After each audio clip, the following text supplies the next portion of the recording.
Jet Nation, we have things to talk about.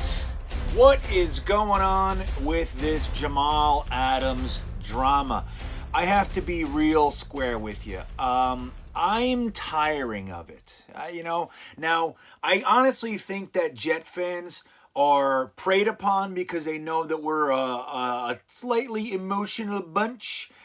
So beat writers and national writers and all these guys, they always try to inflame the Jets fan base because they know that they're going to get millions and millions of clicks and extensive conversations of us yelling at each other and anybody else who dares to step in our way. So they're talking again about Jamal Adams supposedly not showing up for the virtual workouts.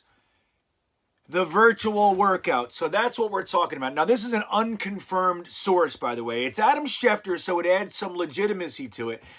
The source, Jamal Adams' camp, was spoken to, and they said that it did not come from them. So either it's the Jets or maybe one of the teams that want to trade for Jamal Adams or something like that, trying to stir the pot so we get tired of it. That all said, I have been squarely on the side of retaining Jamal Adams. I want to make that very, very clear. That's the side of this argument that I'm on. And I'm certainly not saying that we should sign him at all costs. What I'm trying to say is that my point of view is that we can easily sign a guy like Jamal Adams and continue to build a team. I'd rather retain an all-pro. It's just how I see it. I understand positional value and all that. I like Jamal Adams. I think he's a great player. I think the team is better with him. But I'm not closed off to anything else. I'm not one of the people that are, 100% Jamal or nothing, but I would prefer to keep him. That all said, this drama, it reminds me of the Tebow stuff. When those, like the Tebow people, they were just so all-encompassing. It wouldn't matter what Tebow brought to a team. The people that followed him around, the drama, the madness, the media attention, it was just not worth having around. It's also similar to maybe why teams don't want Colin Kaepernick. Not to say Jamal Adams is Colin Kaepernick or anything like that, but there's the dramatic effect is all I'm really talking about here, the situations aside. So the idea that this dramatic player on one side of the argument or another is always seemingly stirring something up, partially because he loves drama, partially because he's an immature kid, and partially because he's just not thinking. Okay, he thinks the world's his and all that. That's the age, and he's a millionaire and all those kinds of things.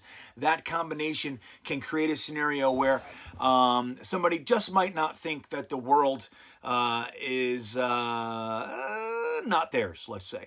So, anywho, on Jets Talk 24/7, the other YouTube Jets guy that actually holds the panel, the weekly panel that we do with Matt O'Leary and Gangrene David, he made a video earlier that proposed 5 trades. And now it's a really interesting video, and I highly encourage that you go there.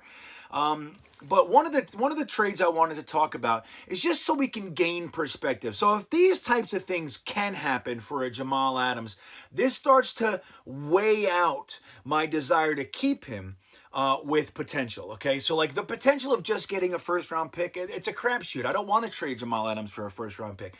But if it's done like this, and we'll give you the scenario specifically as it would present itself, it does raise the question that is it worth using this bargaining chip in Jamal Adams to be able to work something like this out. So the trade is as follows.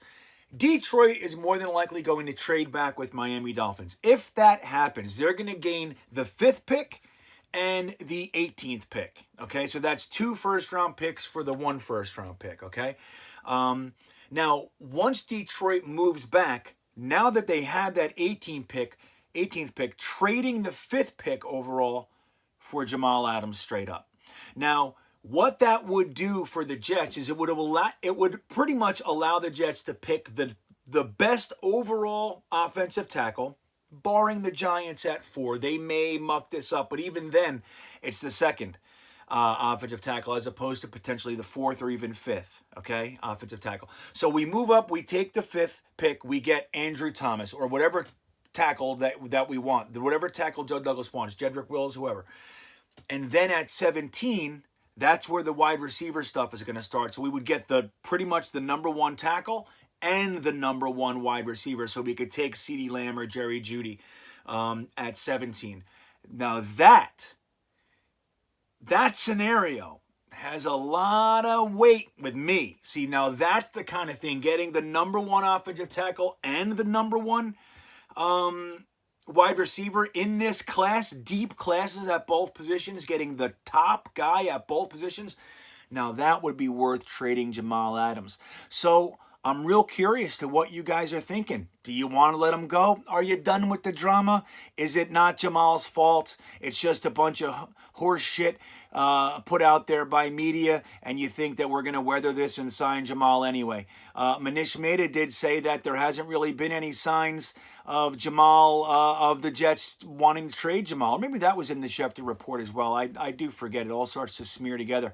But so where's your thoughts? Where's your head? What are you thinking? Do you want Jamal? Do you not want Jamal? Let me have it. I'm starting to think I might be changing my mind over here. Anyway, check us out at JetNation, GreenBean, the Jets fan on Instagram. Go Jets.